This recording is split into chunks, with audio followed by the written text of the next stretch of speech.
Best practices in the implementation of point-of-care laboratories. By the way, sa mga hindi pa nakakilala sa akin dyan, I am Prof. Godwin Kakang. I am a part-time faculty of UERN. I am a clinical instructor of National Children's Hospital. Saan yung mga taga-NCH ko dyan? Ayan. Okay, and also counterpart ni Prof. Yao, CI sa RMC. Before hawak ko yung RMC, naghati na kami ngayon. And also counterpart ni Dr.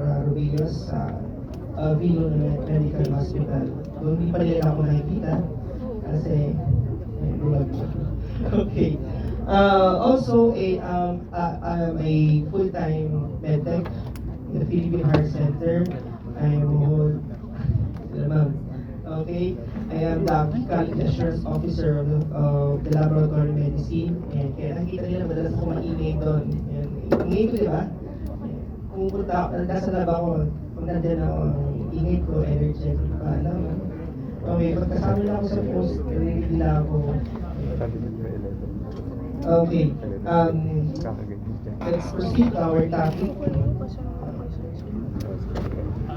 Okay, so at the end of this session, the students should be able to discuss how to develop and implement point-of-care testing to improve clinical services for the patient, particularly in ICU emergency room. Define point-of-care testing, discuss the consensus guidelines and quality assurance on point-of-care in hospitals, discuss how to set up point-of-care in the hospital, particularly in ER and ICU, enumerate the list of clinical examinations and test methodology currently available in the point-of-care testing in some tertiary and specialist hospitals in the Philippines. Okay, for my topic, point-of-care testing, to be fair with you guys, no, gagawin ko siyang post-test 1. Siya ang post-test 1 ninyo, para yun lang yung focus ninyo. And then for your compre-wash, we compose of micro. Okay ba? Yan ang post-test 1 ninyo. Okay ba sa inyo? Hindi ko siya pwedeng gawin compre 1 kasi napaka-elite konti ng topic ko. Okay? This will be your post-test 1. Dali lang yan. Okay? May nakakuha na ng 45 over 50. Alam niyo na si Prof. Kaha kasi inaral niyo at alam niyo kung paano niyo sila dahil masasagot ang tama. Okay. So, actually, na-update ko na siya. Okay, this was 30 years ago, or more than 30 years ago, no? Or the 3 decades ago, point-of-care testing was introduced in the Philippines.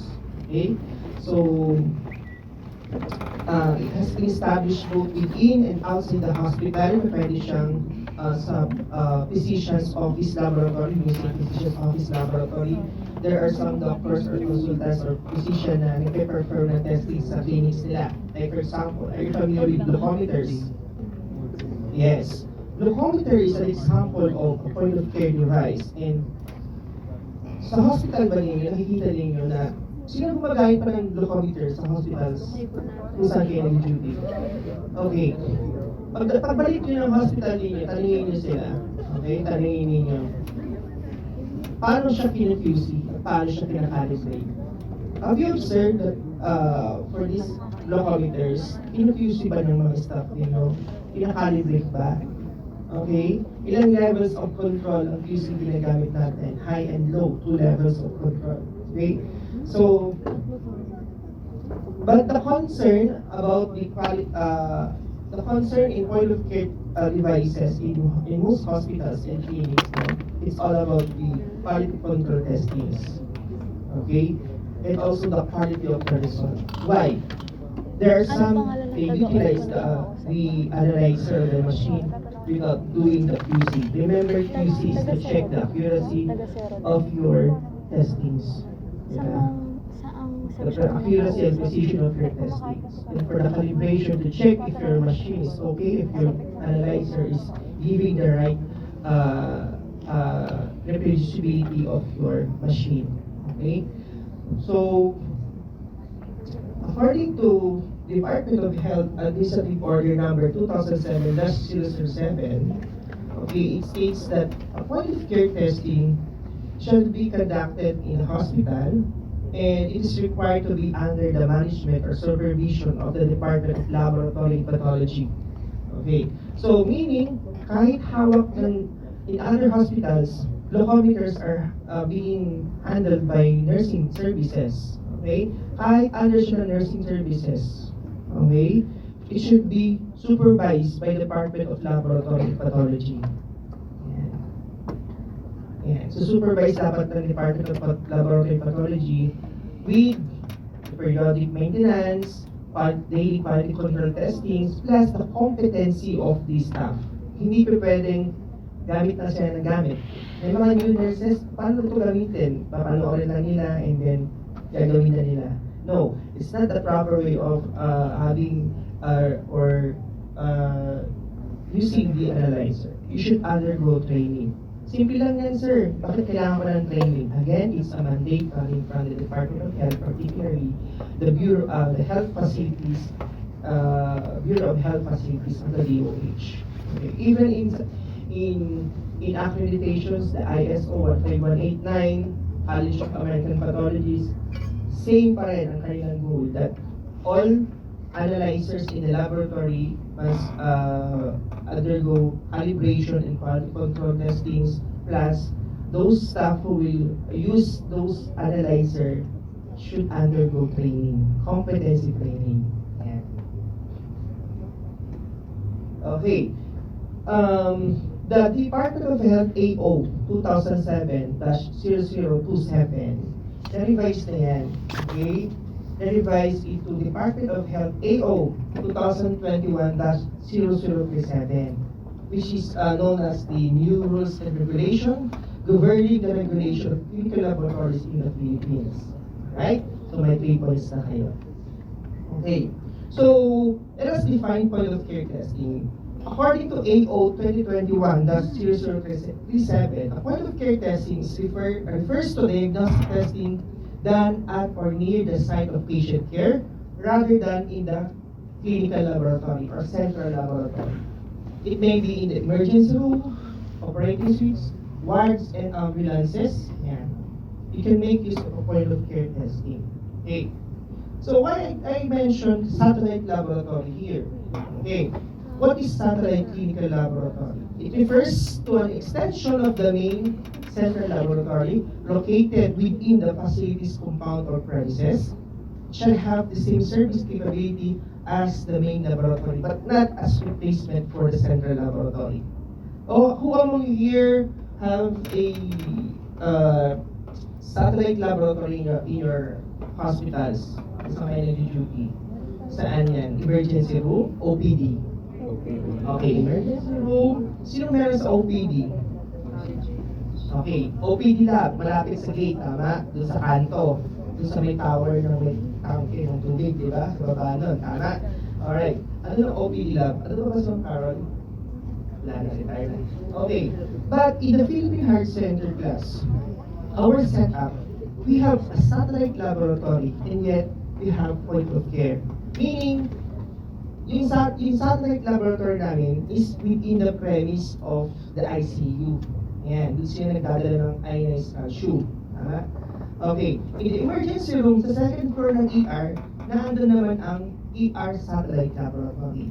And we call it satellite laboratories because some of the tests, di namin ginagawa sa bedside. Okay? Doon namin ginagawa sa lab, sa satellite lab. Ina-extract lang namin yung sample from the patient and we go to our satellite lab. Doon namin nagpe-perform.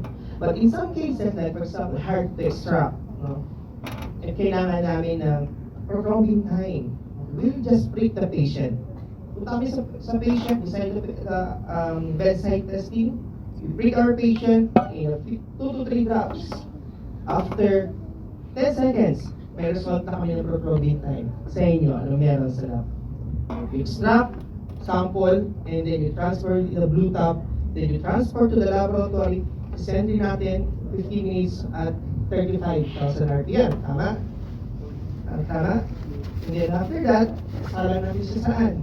Sysmex BC 2500 or sa ACL Top 350. And then, in some other hospital, anong gamit yung machine? For coagulation? No, kalimutan na. nag-rotate lang. Hindi na inalam. Anong machine yun sa coagulation? Aside from Sysmex BC 2500 or 2600 and the ACL tap? Wala? Yun lang? Anyway, widely used talaga ito si Sysmex at saka itong si ACL tap in some hospitals. Okay, so that's the difference between the point of care testing. Point of care testing meaning you go to the bedside or near the patient area and then you do the testing. Satellite laboratory, you extract sample and then in a few distance andun yung lab. Doon ka mag-perform ng testing. In our case, satellite lab they can use point of care analyzers. Okay. When you say point of care analyzers, kasi pag-iisipin natin, handheld siya. Okay? Yung iba, even benchtop yan, like laptops, as long as dadala mo sa bedside testing, point of care pa siya. But, if nag-exceed ka na, like this monitor, na hindi na pwede dalhin sa patient, okay, benchtop, satellite lab siya. Okay? Like for example, sino merong Elixis? Wala. Dialab for electrolytes? Wala. Ano yung pang electrolytes niya na testing? Easy Light. Easy Light. Okay, Easy Light. Yeah. Easy Light, since ginagamitan siya ng power, electric power, hindi siya pwede lang sa bedside testing. Doon lang siya sa may satellite lab. Sa mga ER-STAT lab din yun, di ba? Easy Light. Ayan, commonly used. And then, yung CBC machines natin, like DXN 550 ng Coulter, plus Sysmex. XN 500, di ba? Nasa ER yan, dyan. Those are benchtop analyzers na ginagamit sa satellite laboratory. It's not capable for a high throughput testings, meaning pag high throughput testing can perform 1,100 tests per hour. Diba? This one, ilan lang yung kaya niya i-test per batch, diba? Okay. Ayan. So, the rationale of using the point of care testing is for this testing to be performed at or near the patient location, and it is a supplement to, but not, again, it is not a replacement for central laboratory services. Okay, may mga considerations tayo bakit natin kailangan, why do we need to put up a point of care testing? Like for example, in your ICU, in your emergency room, there is an increase in demand of electrolyte testing. Sodium, potassium, chloride, calcium, magnesium. Okay, at hindi na kayang i-cater ni laboratory within 30 minutes. Okay? That's why we have to put up point of care testing, because these point of care testing analyzers, they can provide results in just 2 to 3 minutes. Tama? Sino may Epoch sa laboratory nila? Siemens, Epoch. Wala. iStat. Of course, sa heart center may iStat, sa ER. Saan pa meron? Wala na. Sino merong wala kayong point of care sa lab ninyo or hindi pa kayo umikot sa emergency room? Okay. Sa RMC kasi, sa RMC naman, more on benchtop analyzers. Even sa Tala, benchtop analyzers, yung sa mga satellite lab nila. Okay. So, those are just some examples of point of care analyzers. Okay, so what is the objective of point of care testing? It's to improve the turnaround time. Okay, when you say turnaround time, what is turnaround time? First, pag nasa lang tayo, by the time we receive the request from our patient up to we release the result, the official result to the patient.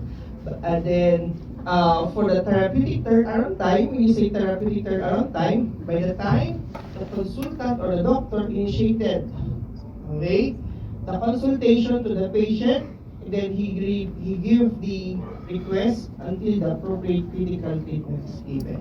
That's a therapeutic turnaround time. With the inclusion of the doctor, plus the patient, in the laboratory, and again, follow-up check-up by the patient to the consultant. That's a therapeutic turnaround time. But of course, in our laboratory, when you say turnaround time, by the time we receive the patient request up to we release the official result.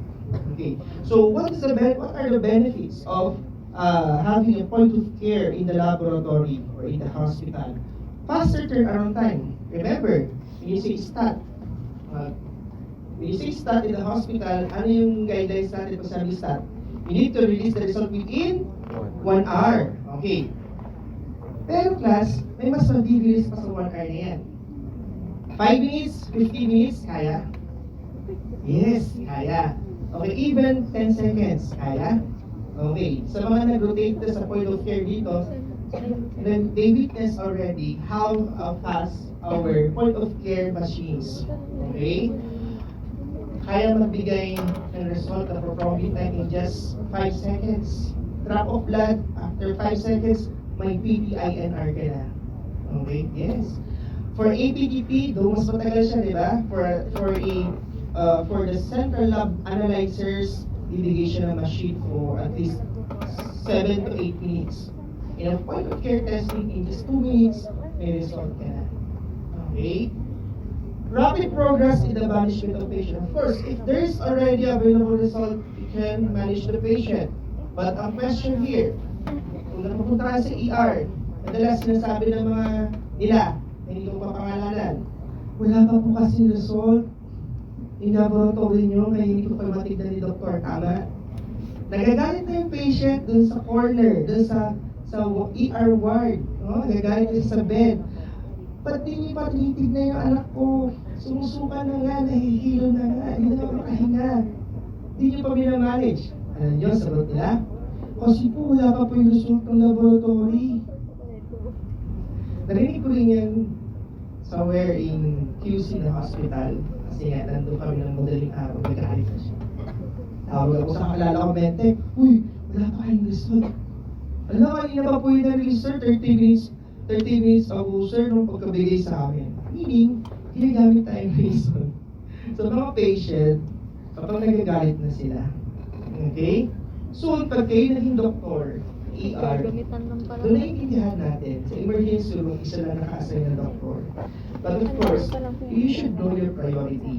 Diba? Alam niyo pa rin yung prioritize yung patient ngayon. And you have check date yung mga results na kayo ng labs. Hindi pwedeng dinadahilan tayo, kaya ba kayo mga medtech? Dinadahilan tayo. So, tinawag mo ngayon yun sa chief medtech ng hospital na yun. Sinabi ko naman, ay ginagawang reason sa ER. Bakit tumatagal ang mga patient at ang patient waiting sa ER? Okay, so, pag-usapan niya with the management. Okay, earlier discharge either from hospital, ICU, and ER. Of course, pag na-check sa ER, meron ka lang dehydration, electrolyte imbalance, diba? RX agad. Then, let the patient give the proper medication after several hours of observation, you let them release. MGH na yan, may go home na yan. Tama? Okay. And of course, in the ICU, like for example, in our setup in our hospital, post-operative, open heart surgery. Before, wala pang point of care testing sa hospital namin. It takes 3 to 4 days na nasa recovery room patient. Because of the point of care testing, it's easy to monitor, okay, the electrolytes of the patient, easy to monitor the number of blood counts. So, Sila ba namibigay ng hospital kung saan sila mag-i-enter or na-assign sila? Results, easy to manage, mabilis sila mag-recover. Okay, easy to correct the electrolytes also. Okay, shorter length of stay, of course. If you have a rapid progress in the management of the patient, there's a shorter length of stay in the hospital. Okay, leading to less hospital expenses. And then, it's more efficient use of hospital resources. Point of care test is also beneficial for screening and triage of clinical patient. Like for example, troponin I. Okay, in some hospitals, ang troponin I, 1 hour pa rin. Tama? Babae ba yun? Using the Yung taga BICAS, also na using the VCROS analyzers, but using the point of care analyzers. Like for example, the Jewel has. the troponin I of ISTAT, May papakita ko sa yung also. Mare-recognize ko later, sa papakita ko mapa. sa inyo yung mga analyzers. The preliminary diagnosis testing for emergency treatment, of course, monitoring of patient under medication post-operative. And aside from that, with the studies, it shows that if you have a point of care in your laboratory, okay, the therapeutic turnaround time for the patient is shortened. meaning the survival rate for your critical patient is improved. Yan. So, how to set up point of care, set up for critically ill patient? Of course, we should know the organization of the point of care testing. Kailangan you should know the checklist for point of care testing. Alam yan. Okay? Before you start putting up your point of care laboratory. Okay? And selection of point of care tests.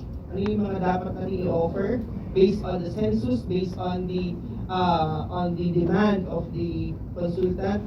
Okay? And selection of point of care device or instrument, and who are qualified, and who will undergo trainings, okay, for the use of point of care testing, and who will supervise the operators of point of care testing, of course, under the Department of Laboratory and Pathology, and quality control and recording and reporting of point of care results. For the organization of point of care testing shall be under the supervision of the Department of Laboratory or the Pathology. And of course, we need to assign or designate a point of care coordinator. The point of care coordinator is the one responsible for the supervision of the entire point of care testing. And you have Kung alam niya also talaga yung buong formation kwento, of ba't di niya alam na committees of point of care pinagpahinga ako testing. ni Ma'am So Dren? bakit may point of care committee ba? Remember, sa hospital, like for example, in pulmonary division, pulmonary department, gumagamit din sila ng ABG analyzers. In some hospitals, ABG are being performed by respiratory therapists. Tama? Tama. Okay. So, the quality control of the ABG analyzer should be under the supervision of the Department of Laboratory and Pathology. Okay. But again, it's not yet well established ang point of care testing sa Philippines. Okay? Hindi pa ganun ka-established. Until now, 30 years ago pa yan, hindi pa siya ganun ka-well organized and established. It's because of lack of mandation. Okay, mandates. And then, okay, so what are the requirements under the point of care testing according to AO 2021-0027? You should have the list of point of care coordinator. These are just a minimum requirements under the DOH. List of point of care machines, analyzers, operators, instruments, and kits being used in your point of care laboratory. And you should have also your documented standard operating procedure.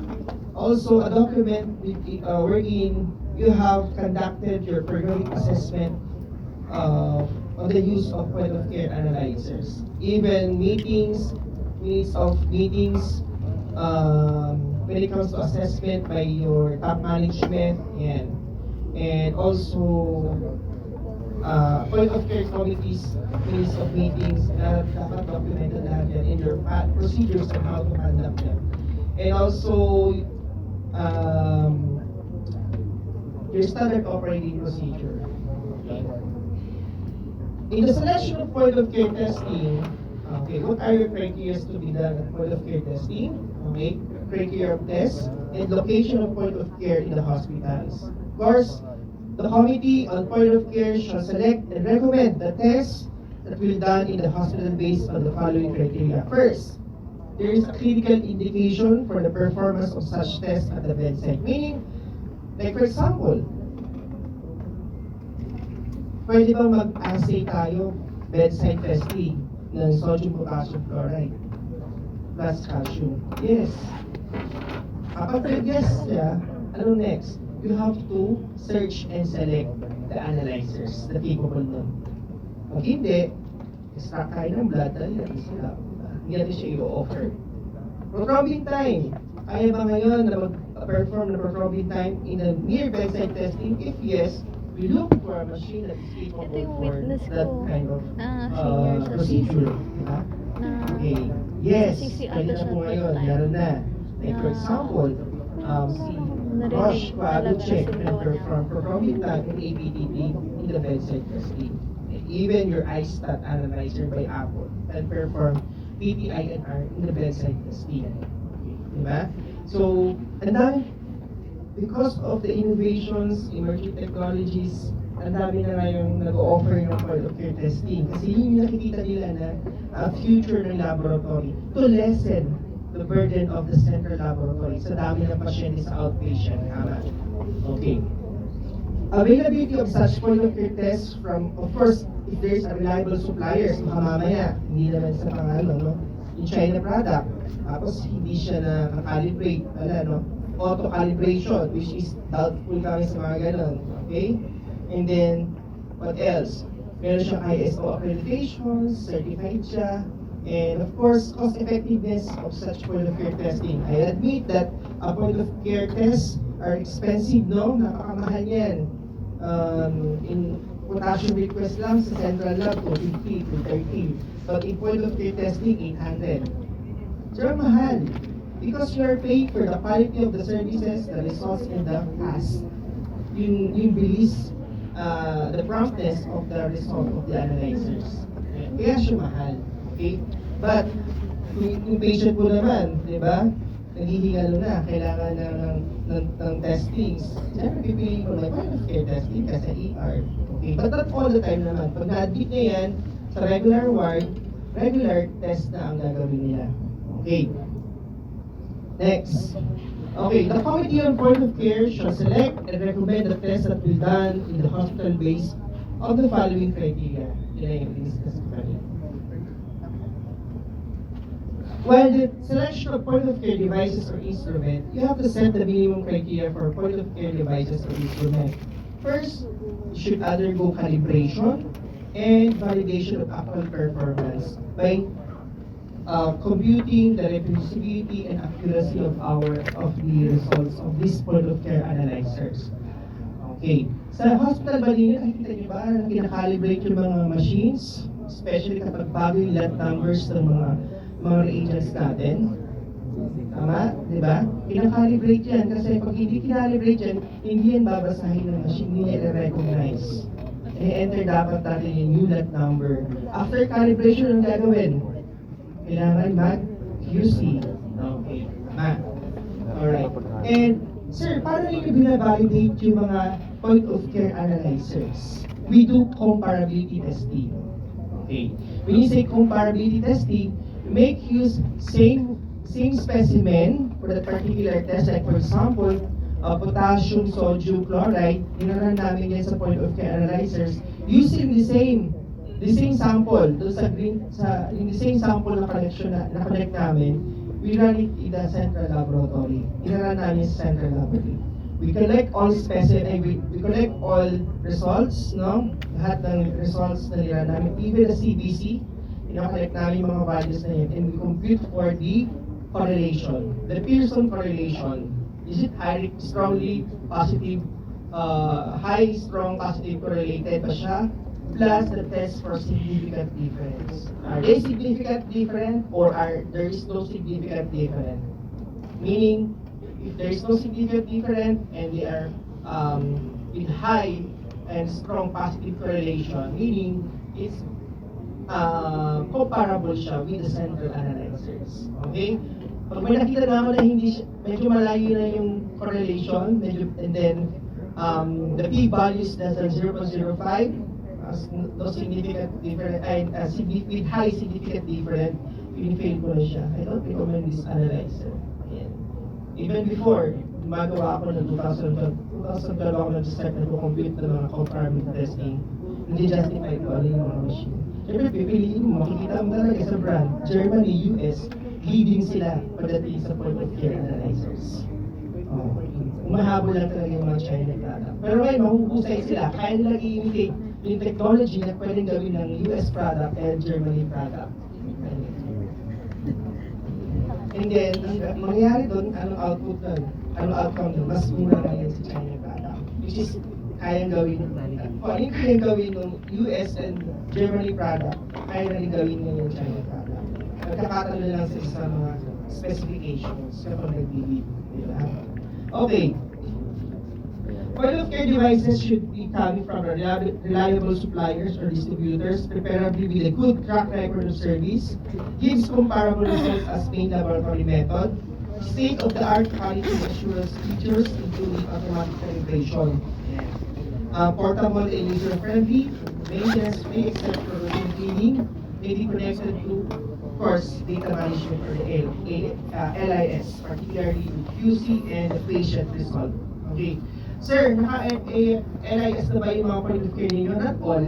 Okay. But still, on the process, work up natin yan. Because it is very important in the laboratory to avoid clerical errors. Ang hirap pag may clerical errors, no? Like for example, yung potassium nalagay mo instead of 4, 9 ang naik ng dahil dun sa kanyang because of the yung sa kanyang handwritten, nalagay mo 9, di ba? Pagkabasa mo 4 pero na-include mo 9, di ba? Okay. So nowadays very important ang laboratory information system from the machine to the LIS, then authorized and then print, tama? Okay, lahat ba tayo may LIS sa laboratory? Yes. When you say calibration, okay, it's the process of configuring an instrument to provide a result for a sample within acceptable range, meaning the reproducibility of your analyzers. No? Device instrument delivered should be calibrated and then verified to their actual performance in terms of reproducibility and accuracy, meaning it should be comparable to the central laboratory results or methods. When the point of care device or instrument is not functioning well or control sample is out of control range, the instrument should be referred to the Department of Pathology for resolution. Yan. Yan ang ating when we perform calibration and validation of our point of care testings. Okay. Qualifications and trainings of operators. Sino sila? Of course, we medtechs, including also the physicians, nurses, and other paramedical personnel, as long as they undergo proper training and should under the supervision of the Department of Laboratory. They perform QC daily and submits results to the Department of Laboratory, knows when to repeat the test. Kung mamaya, doubtful kayo sa result nyo, ulit kayo ng ulit, no? Kawawa naman yung lab, napakataas ng expenses. And lastly, you have to check periodically the competency of the staff who are using the point of care analyzers. According to AO 2021-0037, a point of care coordinator must be a senior staff for clinical laboratory from the clinical laboratory, shall be designated as point of care coordinator and perform the following function, but that limited to recommends procedures that will ensure the QC, the quality of results of point of care in consultations with pathologists. They ensure POCT machine device kits are properly maintained. It supervises the operators of point of care device machine, ensures the operator may have appropriate training and competency, and ensure the QC of the point of care. Ito yung trabaho ni POCT coordinator. So kung iikot siya sa lahat ng part ng hospital kung saan may point of care device, dapat chine-check niya. But again, as of now, hindi pa ganyan ka strictly implemented. Because the lack of the committees in the hospital and implementation ng ALICE. Okay. Point of care operators, they're now responsible for the releasing of the accurate results of point of care. They ensure that the point of care analyzers are properly maintained and stored mga reagents. They run tests daily or it depends on the recommendation of the manufacturers or based on the policy of the laboratory. They implement quality assurance program, and lastly, they report to their supervisors or to the point of care coordinators any untoward incidents or problem arising about your point of care testings. Okay, the supervision of operators of point of care testing, they review QC, check the competency of the operators periodically, and ensure all operators are properly trained. Kailangan train talaga. Sure, ang dali lang naman gawin yan. Kaya ko, kami yung mga intern, ginagawa namin. Of course, with the supervision of your staff. Yung mga bagong staff namin, ang ginagawa namin, we call the suppliers, yung mga product specialists nila, and then we ask them to give training to the newly hired staff. Okay? Lahat po yan nakadocument dapat. Hinahanap siya ni DOH. Last year, nagkaroon ng DOH inspection sa amin. Okay? Laging calibrations ng analyzer. Hinahanap, training mga staff, ang hinahanap, mga certificate, napaka-importante ng mga proof of certifications na yan. Kaya, if you are attending seminars, trainings, especially in the clinical laboratory, you should keep, and then during your pag nag-work na kayo, available na mga yan, kasama yan, part yan sa hiring process. And then of course, if we perform the test, and then we have to release the results. Kailangan, using the point of care analyzers, kailangan din natin mag-generate ng official results. Same as in the central laboratory. Point of care results are being recorded, and official point of care testing results should be signed by the medtech or POC operators, and together also with the name of the pathologist. Tama? Name of the medtech, the QA officer, plus the pathologist. Tama?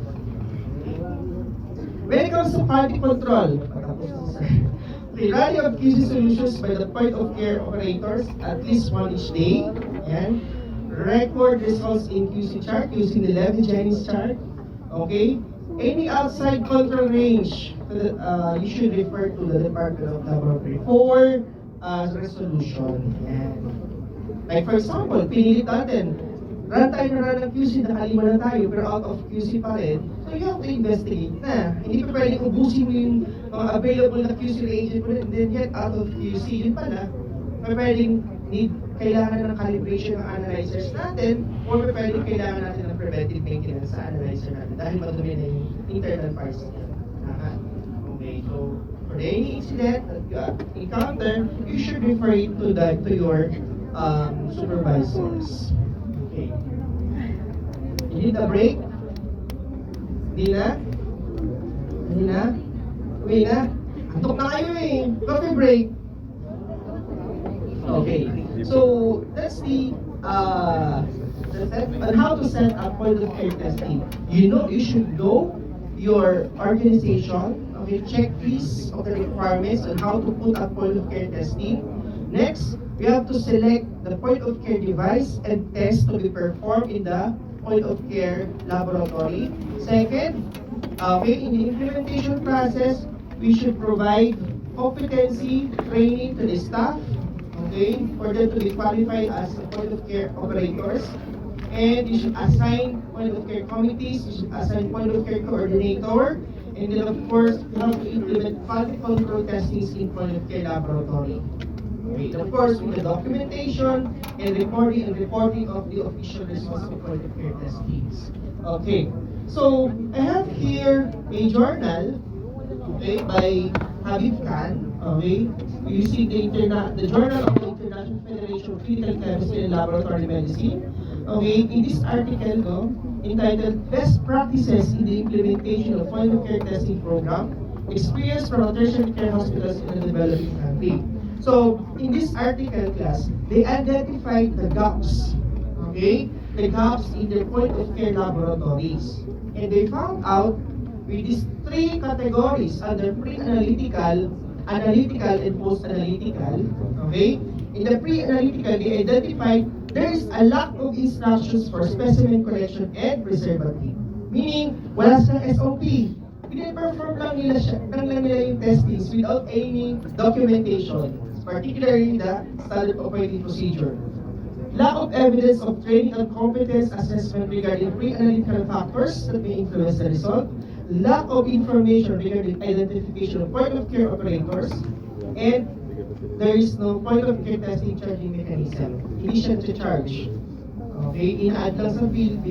However, wala siyang charge slip, no? Through phone call lang. Meron kayong electrolyte testing dito sa ICU, bed 2. Ilalagay lang sa chart ng patient para ma-charge soon. Okay.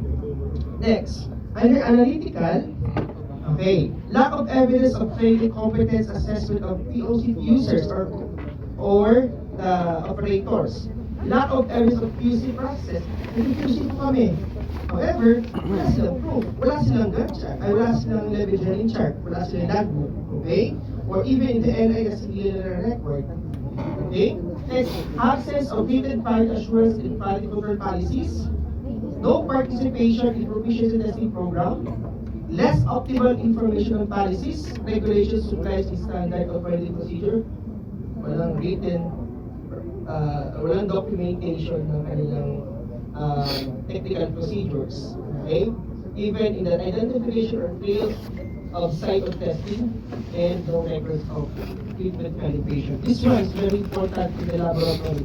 You have a proof of calibration, proof of maintenance in your analyzers, not only in point of care testing but also in the clinical laboratory, central laboratory under DOHAO 2021-0037. Okay. Wait ko yun, kasi nasa tanong ko yun. Okay, who's analytical? Absence of report generation. Check nasa nilalagay ang result. Patient chart. Even your CBGs, the capillary blood glucose sa patient, wala namang patient result yan.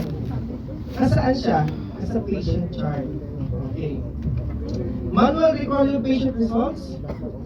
Wala LIS. Typewriter ang gamit para sa result form na nilalagay. Okay. Until now, naandyan pa yan, yung manual recording ng results. Previous POC records of patient not accessible. Walang delta checking dahil walang LIS. Okay. Absence of record of point of care results interpretation. Okay.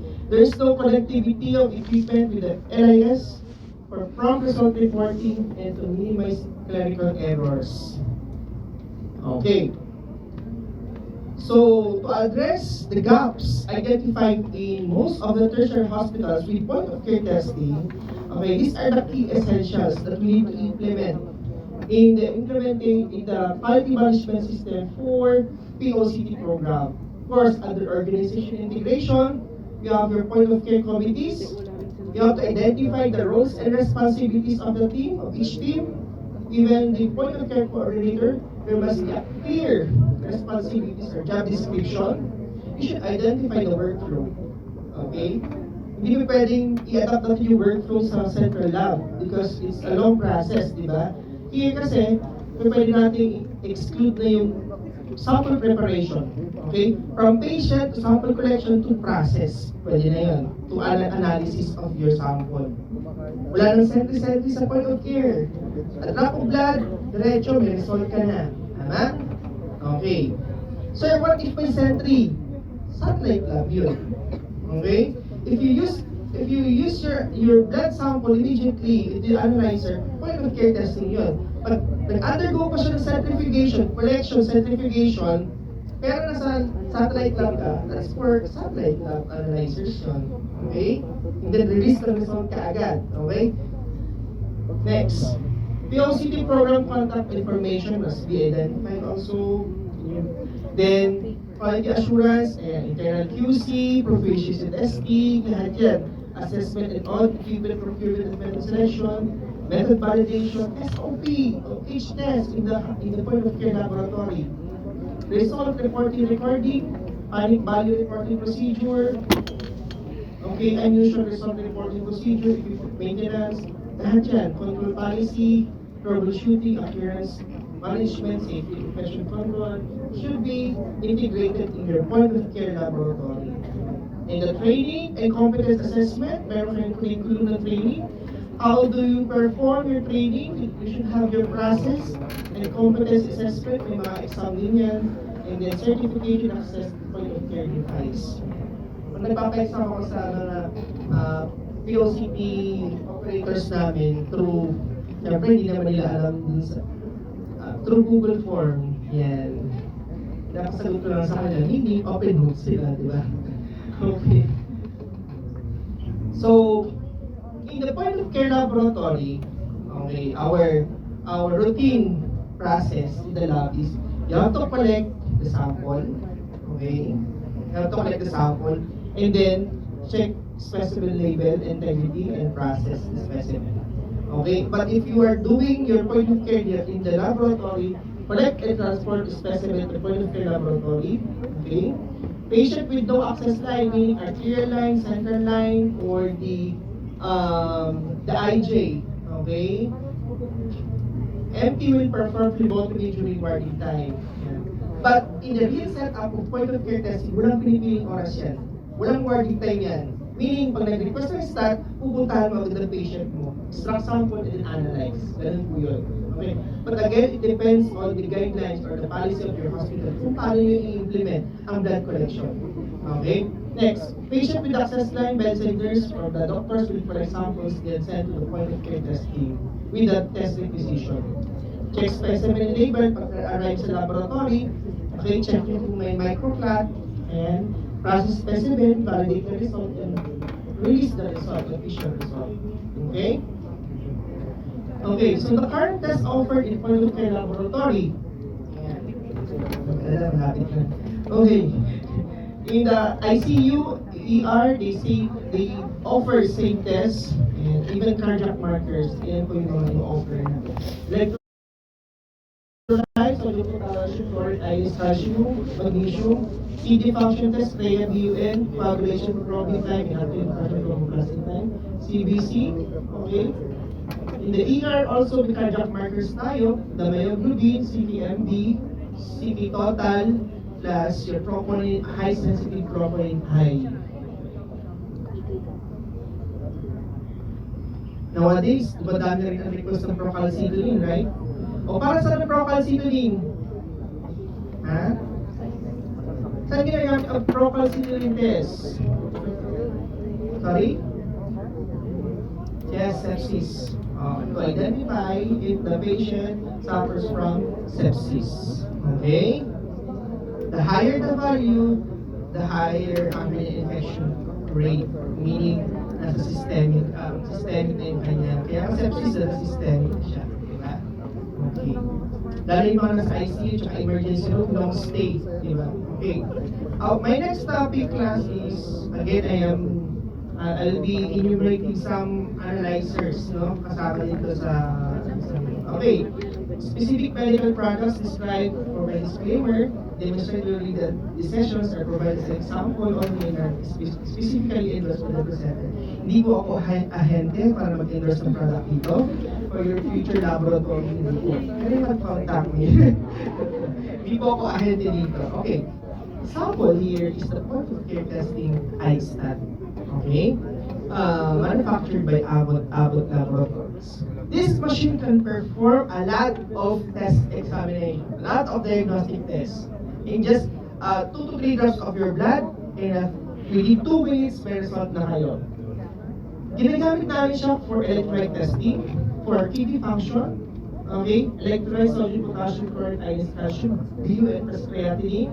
Assay time 120 seconds, including ang kanyang auto-calibration. Okay? Specimen 2 to 3 drops, 65 to 95 UL of heparinized full blood or fresh collect sample. Kaya niya. Okay? Methodology, electrochemical or electrochemistry. Okay? The iStat. This one, when you say CG8, 8 tests ang kanya perform. Sodium, potassium, chloride, iodine, calcium, CREA, BUN, hemoglobin. Yan na. Isa na lang. May isa. Hemoglobin, may later. Okay, EG7 for arterial blood gas.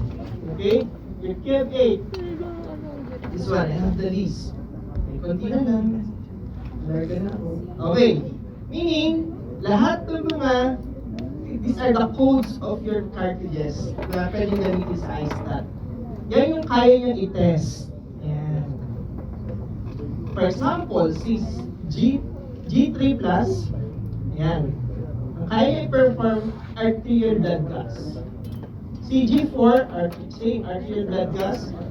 EG6, arterial blood gas including your sodium, potassium, and ionized calcium plus hematocrit.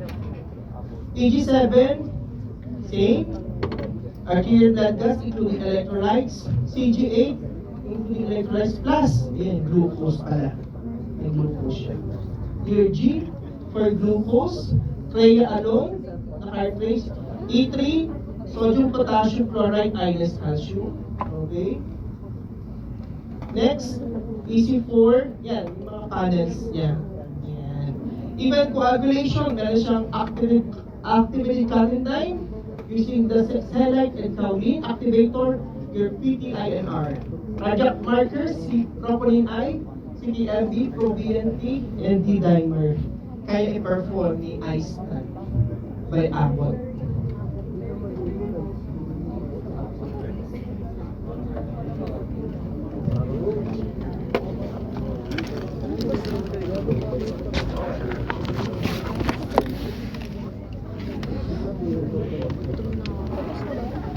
Papainject.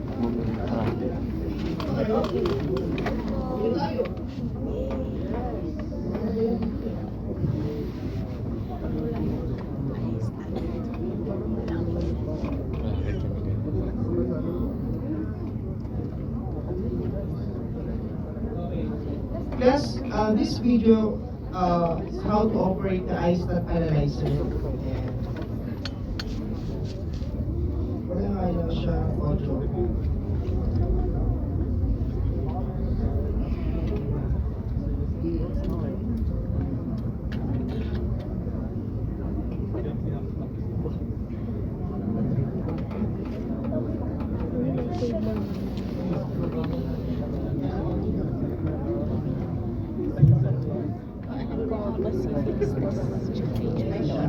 Ano?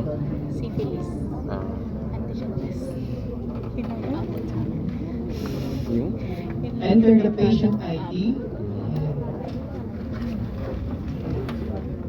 Pangilang number yung patient mo, and then again, you have to repeat entering the patient ID, and then you scan the lot number of the cartridge that you're going to use. And then prepare the cartridge. Kasi nasisira ako. Bagay niya, no? Bakit may nakatapos, no? Okay, CG8 meaning you have your glucose, your creatinine, sodium potassium chloride, plus your arterial blood gas. Tagal niya, no? Wala na, nagklat na yung sample kung wala yung heparin.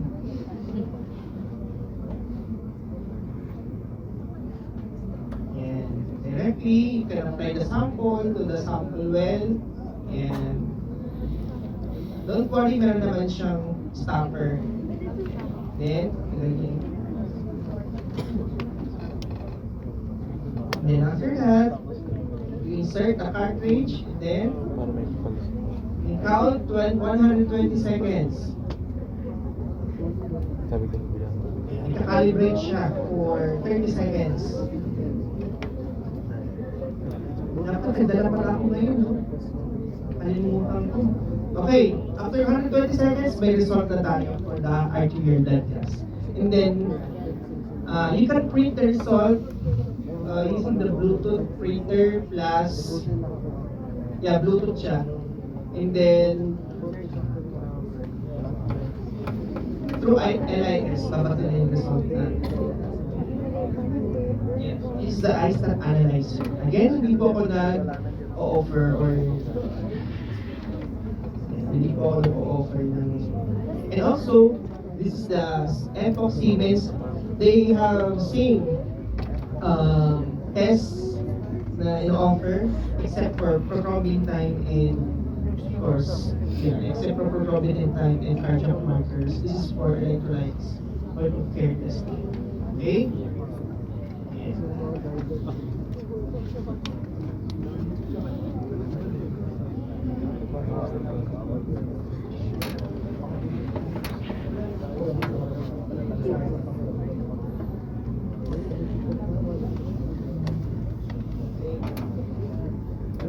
Open the device. Ayan.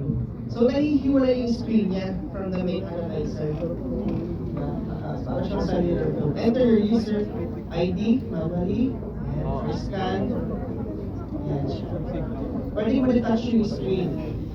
Enter patient ID. Mas siya to sa touchscreen compared to iStat. Kaya hinahamon ko ngayon sa iStat. Kaya niyo pang tapatan sa Epoch.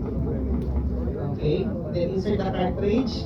Sa kanya naman, insert first the cartridge before yung specimen. Kaya mas gusto namin sa iStat kasi compare dito. Prone to error. Green top. Green top class, heparinized tube, lithium heparinized sample type, whole blood. May calcium.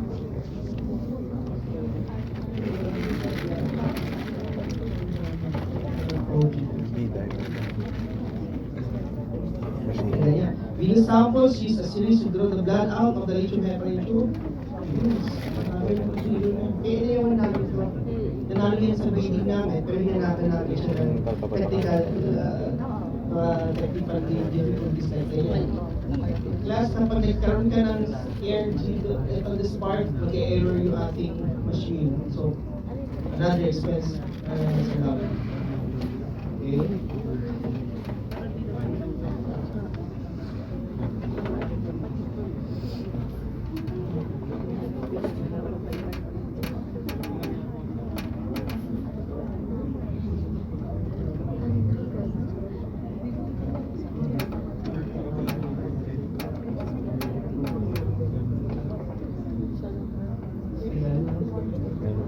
Di ba? Napaka-complicated. Hindi siya pang point of view test. Hindi siya sabi sa ahente niyan eh.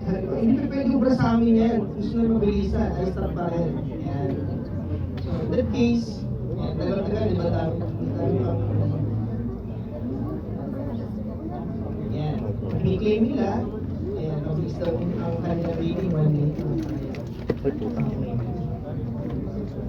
Alright, so that's the echo.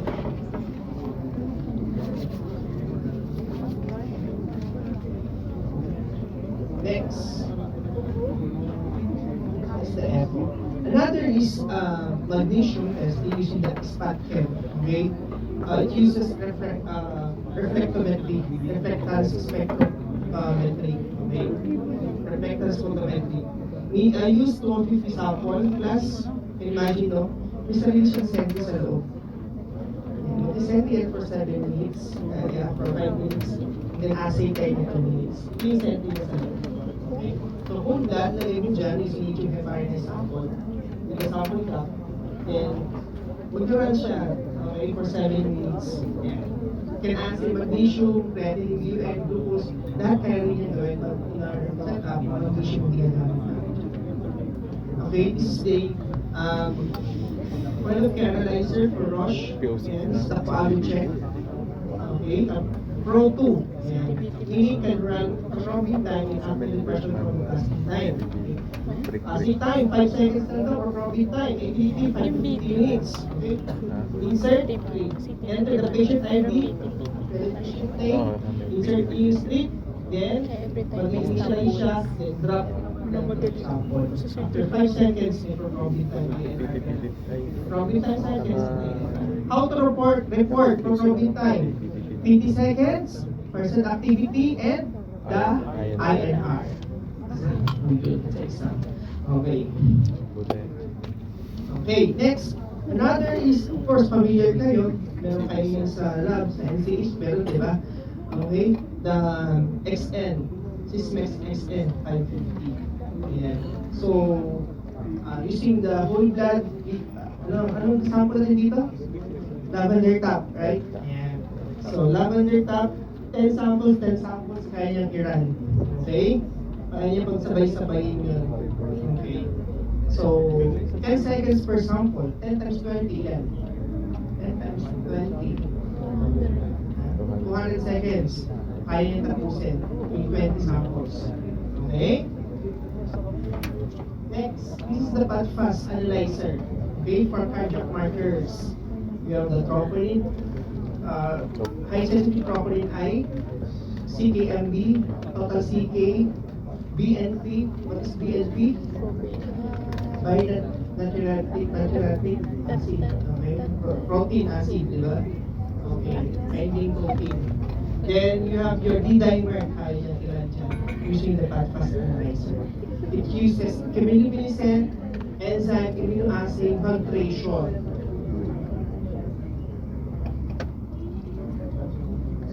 And chemiluminescence. Another.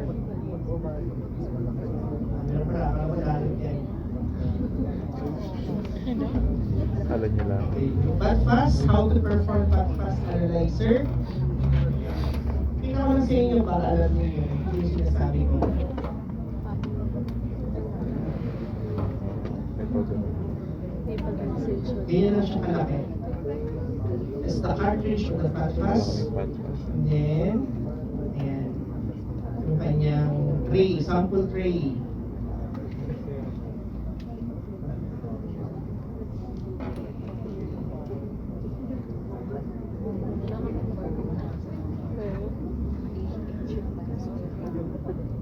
Wala kayong bar. Sa kanila yung crop ay nila, pwede gumamit ng lavender top. Tago, tas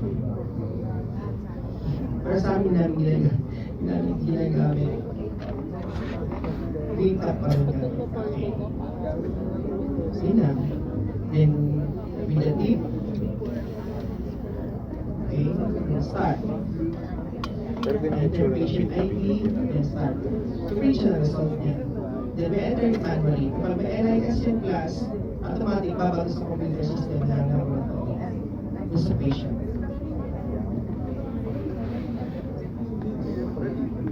Okay? So, these are some examples of point-of-care analyzers in the laboratory. And after we process the sample, we have to manage the result. Okay? So, you have to notify immediately the emergency room or the ICU wards to review patient results for further management. Meaning, ina-notify mo yung lab na tapos ka na. Okay? Kasi yung iba kinakalimutan nila. Okay? Ni-request nila ng umaga, after lunch pa nila bubuksan yung LIS para makita yung result ng patient. Diba? Pero in yet, nagpa-stat sila, and yet, after 4 hours pa lang tinitignan yung results natin. It's useless. Kawawang patient, bayad ng mahal, hindi, walang immediate management. Then do not forget to follow up on regarding the management of the patient, especially if there is a critical value. Okay. Tumatawag ba kayo sa ward para mag-relay ng result? How do you perform? Paano kayo mag-perform nun? Paano nyo ma-assure na tama yung nirelay yung result? Sorry? Galing si staff. Kayo tawag, galing si staff. Pero paano nyo siya ma-assure na tama yung nirelay nyo dun sa receiving staff? Receiving nurse or receiving doctor? tatanong nyo pa. Very good. Kailangan yung ipaulit yung value dun sa naka-receive ng tawag ninyo. And then you get the complete name of the doctor or nurse. And then, on duty. And then, isulatin nyo sa logbook notification ng mga valid value or the critical results together with the date and time kung kailan kayo tumawag. And then after nun, kung may time pa kayo, pwede nyo yung tawagan kung okay, kung anong management sa patient. Malalaman niyo naman siya after an hour, mapapadala ulit ng bagong sample. Ibig sabihin, nag-correct sila dun sa patient. Okay. At least, yung nakuha ko, nasagot sa inyo kung paano kayo nag-relay ng Hindi ko values. Again, remember, if you are telephoning your result, remember to ask the receiving staff to repeat the value or the information that you relayed to him or her. Okay. For the turnaround time, in our laboratory, we release our result in 15 minutes. Okay? By the time na ma-receive namin sample, we release our result in just 15 minutes. Maximum na yun, 30 minutes. Pag tumagal ng 1 hour, sobrang dami ng sample namin. Pag ganun. Pag tumagal ng 1 hour, ibig sabihin, punong-puno ang ICU. Plus operating, punong-puno. Okay. Even in ER, kung lumabot isang oras, madami nagpapa-extract sa ER, madami pa siya sa ER. Okay. So, short glance to our laboratory. Maliit lang yan, class. Liit? Itong corner lang na yan. Yan, lahat naman yan. Jump up yan. Lahat ng analysis na yan. Okay? Sa ICU, ito complex. And then, emergency room. Satellite laboratory. Pagpas, the proton time, check the stack, and then Pareho lang naman. Ganyan din kalaki ng ay hindi, mas malaki pa nga. okay. To conclude my topic, point of care is subjected to similar regulations as central laboratory testing results are equally reliable. Shorter turnaround time for point of care reduce delays in diagnosis, treatment, and discharge of patients. Point of care seems to have the potential to impact positively on patient care. First, and may result in substantial economic savings in the critically ill patients in a variety of settings. But again, this is not a replacement of the central laboratory. Okay? So, point of care is an extremely useful tool in ICU ER, especially in the diagnostic management of critically or possibly critical patient. And therefore, hospital management favor the implementation of point of care testing. And finally, some critical points needs to be considered for the equipment, which must be totally reliable and used correctly to the cost of individual test. Ang problem dito, class, since nag-i-introduce pa lang siya, matagal na siya na-introduce until now, hindi pa rin siya well-established. Mahal ang mga reagents.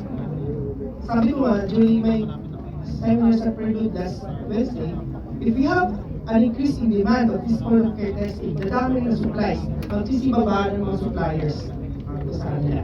Yun yung challenge ko sa kanila. So we start implementing point of care in our laboratories, enable for us to have the cost-effective for each test in the point of care laboratory. And in the key points, point of care resolution according to Dr. John Brook allows us to quickly get the relevant parameters needed for the treatment of our critically ill patients. Okay? And lastly, testing is only effective if action is taken on the result. The problem, pag hindi naman nabibigyo agad yung results ng lab, tayo ang masisisi. Kahit andyan na yan. Okay? So, in the future, pag kayo yung doctor, you have to take note that on the laboratory, hindi po yan for hours. Within 1 hour po yan kung nasa start time. Okay? So, with these are my references. I will upload ko lahat yan sa Canvas as your reference for your post-test. Okay? So, DOH. Then, okay. So, do you have questions? Question? Oops, hindi na ako agad eh.